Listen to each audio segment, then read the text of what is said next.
काबिलियत कुछ अपनी इस कदर बढ़ाइए, काबिलियत कुछ अपनी इस कदर बढ़ाइए कि आपको हराने के लिए कोशिश नहीं, बल्कि साजिश करनी पड़े। नमस्कार my friends, good morning, good afternoon, good evening my friends. I hope you all are fine. My name is Neil Chauhan and here in this YouTube channel I teach you spoken English and English for competitive exams. Dear friends, today in this video we are going to talk about future indefinite tense. It's very easy, very easy. So let's learn why we call it future indefinite tense. सबसे पहले ये सीखते हैं कि future indefinite tense को आखिर future indefinite tense क्यों बोला गया। किसी का दिमाग खराब हो गया कि अपने नाम से नाम अपने हिसाब से नाम रख दिया। ऐसा क्या हुआ? कोई बादल फट गया, कोई आंधी आ गई, कोई तूफान हो गया कि इसको कोई तूफान आ गया कि इसको बोल दिया फ्यूचर इंडेफिनिट, इसको कुछ और नाम नहीं क्यों नहीं रख दिया कि इसका नाम रख दिया जी कैमरा। ऐसा क्यों? Let's learn this first. दोस्तों ऐसा इसलिए क्योंकि जब आप तीनों टेंसेस जैसे पास्ट कॉन्टिन्यूस, प्रेजेंट कॉन्टिन्यूस और फ्यूचर कॉन्टिन्यूस को इकट्ठे देखेंगे तो आपको एक चीज नजर आएगी जो कि तीनों ही टेंसेस में कॉमन होगी। क्या? वह सो रहा था, मैं पढ़ा रहा हूं, वह लिख रहा होगा। इसमें क्या कॉमन है? ध्यान से देखोगे तो ही दिखेगा कि एक चीज कॉमन है, जिसे कहते हैं काम का लगातार होना। कुछ काम चल रहा था, कुछ काम चल रहा है, कुछ काम चल रहा होगा। यानी तीनों ही टेंसेस में एक ही चीज कॉमन है जिसे आप कहते हो कॉन्टिन्यूटी। क्या कहते हो? कॉन्टिन्यूटी। यानी इसलिए तो कहा present continuous, past continuous, future continuous. लेकिन इस वीडियो में तो हम पढ़ने वाले हैं फ्यूचर इंडेफिनिट। तो बात क्यों की गई? क्योंकि तीनों टेंसेस में एक चीज कॉमन दिखती है, वो है कॉन्टिन्यूटी। इसीलिए इंडिविजुअली क्या कहा गया? कॉन्टिन्यूअस। इसी तरह से अगर आप पास्ट इंडेफिनिट, फ्यूचर और प्रेजेंट इंडेफिनिट को इकट्ठे देखो तो आपको वहां पे कुछ भी नजर नहीं आएगा जो कि कॉमन होगा, कुछ भी नजर नहीं आएगा जो कि सिमिलर होगा, कुछ भी नजर नहीं आएगा जो कि डेफिनेट होगा। इसलिए तो इंडेफिनिट बोला। क्या बोला? इंडेफिनिट।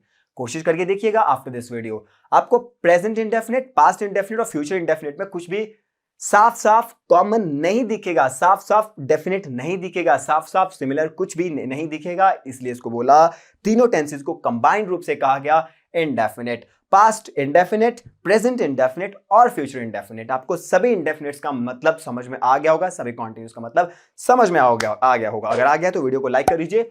आगे बढ़ते हैं दोस्तों, अब सीखते हैं कि फ्यूचर इंडेफिनिट में आप किस तरह के वाक्यों को, किस तरह के सेंटेंसेस को रखते हैं और उन्हें कैसे आप फ्रेम करते हो। Let's learn this first of all.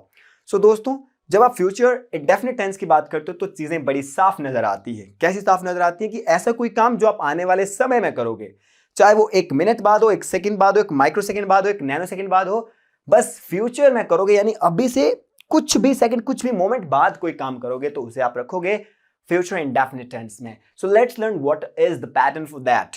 आप पैटर्न नहीं कहेंगे, आप कहेंगे pattern. Just check the pronunciation, go to Oxford, Cambridge, whatever dictionary you prefer, just check it. Pattern नहीं मिलेगा आपको प्रोनाउंसिएशन। क्या प्रोनाउंसिएशन है? पैटर्न। अब बात करते हैं कि what is the pattern for making sentences for future indefinite tenses.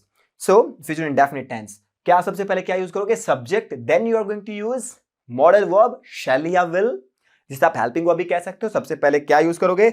सबसे पहले सब्जेक्ट, फिर ये क्या यूज करोगे? आप यूज करोगे हेल्पिंग वर्ब। क्या क्या? शैल या फिर विल। उसके बाद मॉडल वर्ब्स यानी हेल्पिंग वर्ब्स शैल और विल के बाद आप क्या जोड़ते हो? कौन सी फॉर्म जोड़ते हो? अतः माजी सटकली, फर्स्ट फॉर्म जोड़ते हो। कौन सी फॉर्म जोड़ते हो? फर्स्ट फॉर्म जोड़ते हो। तो फर्स्ट फॉर्म जोड़ेंगे, उसके बाद सबसे पहले सब्जेक्ट, फिर शैल और विल, जिसे आप मॉडल वर्ब्स कह सकते हैं, जिसे आप हेल्पिंग वर्ब कह सकते हैं। उसके बाद मॉडल वर्ब्स के बाद हमेशा ही फर्स्ट फॉर्म। अगर आप थोड़े और ज्यादा करीब से देख सकते हो तो आप इसे बेस फॉर्म भी कह सकते हैं। उसके बाद आप जोड़ोगे, यानी फर्स्ट फॉर्म, बेस फॉर्म, जो भी आप कह रहे हैं, उसके बाद जोड़ोगे आप ऑब्जेक्ट। बहुत ही सिंपल है। आपको ऑब्जेक्ट 2-3 तरह से जुड़ सकता है। आपको आप समझते होंगे प्रेपोजिशनल ऑब्जेक्ट होगा, टू के बाद यानी फॉर के बाद कुछ ऑब्जेक्ट आ रहा होगा, उसे प्रेपोजिशनल ऑब्जेक्ट कह देते हैं। अगर वर्बी ऑब्जेक्ट आ रहा होगा यानी वर्ब का अपना ऑब्जेक्ट होगा तो उसे वर्बी ऑब्जेक्ट कह सकते हैं। यानी आप सिंपली ऑब्जेक्ट समझिए। ठीक है जी। सबसे पहले क्या? सब्जेक्ट, उसके बाद शैल और विल, जिसे आप मॉडल वर्ब कह सकते हैं, हेल्पिंग वर्ब कह सकते हैं। उसके बाद V1 या फिर आप बेस फॉर्म कह सकते हैं। उसके बाद आप जोड़ेंगे ऑब्जेक्ट, जो 2 तरह का हो सकता है, वर्बियल हो सकता है या फिर कैसा हो सकता है? प्रेपोजिशनल हो सकता है। इस पे भी बात करेंगे आने वाली वीडियोस में। अच्छा friends, now let's learn where can we use shall और where can we use will. अब ये सीखते हैं कि कहां पे हम शैल का यूज करेंगे और कहां पे विल का इस्तेमाल करेंगे। दोस्तों 2 तरीके हो सकते हैं जिनके माध्यमों से आप अपने विचारों को व्यक्त कर सकते हैं कि मैं मनाली जाऊंगा। तो कैसे कह सकते हैं मैं मनाली जाऊंगा?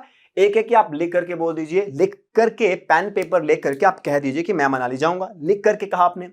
तो एक ये केस है। दूसरा केस ये है कि आप सीधे बोलिए, पेन की जरूरत नहीं पड़ेगी, तो क्या बोलेंगे, मैं मनाली जाऊंगा, आप बोल रहे हैं। तो आपने अपने विचारों को बोल के एक्सप्रेस किया। तो जब अपने विचारों का बोल करके एक्सप्रेस कर रहे होंगे तब आपको टेंशन फ्री रहना है, बिंदास रहना है, बिल्कुल भी टेंशन नहीं लेनी है, क्योंकि सभी के साथ, सभी तरह के सब्जेक्ट्स के साथ आप यूज करेंगे सिर्फ और सिर्फ और सिर्फ विल। क्या यूज करोगे, सिर्फ और सिर्फ और सिर्फ विल। विल एक मॉडल वर्ब, मॉडल वर्ब्स के बाद कितनी कौन सी फॉर्म आती है, सिर्फ फर्स्ट फॉर्म आती है। मॉडल वर्ब्स के बाद कौन सी फॉर्म आती है, सिर्फ फर्स्ट फॉर्म आती है या फिर बेस फॉर्म आती है। कितने commonly most usable modal verbs हैं इंग्लिश लैंग्वेज में, 13। यानी 13 के साथ, यानी 13 के 13 मॉडल वर्ब्स के साथ आप यूज करेंगे सिर्फ और सिर्फ V1। बहुत ही आसान है, मॉडल वर्ब्स की वीडियोस में आगे डिस्कस करेंगे कैसे यूज करते हैं।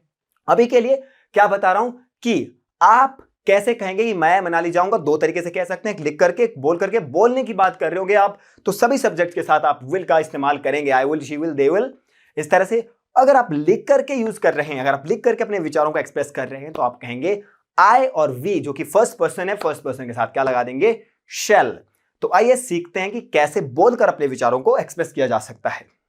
सबसे पहले अगर आपको यह कहना है कि मैं मनाली जाऊंगा, I will go to Manali, वह दिल्ली जाएगा, he will go to Delhi, सभी के साथ विल लगाना बहुत आसान है। आप बनाइए, वह कुल्लू नहीं जाएगा, नॉट लगाइए तीसरे नंबर पे, ही विल डैश, आप समझ गए, he will not go to Delhi. ठीक है।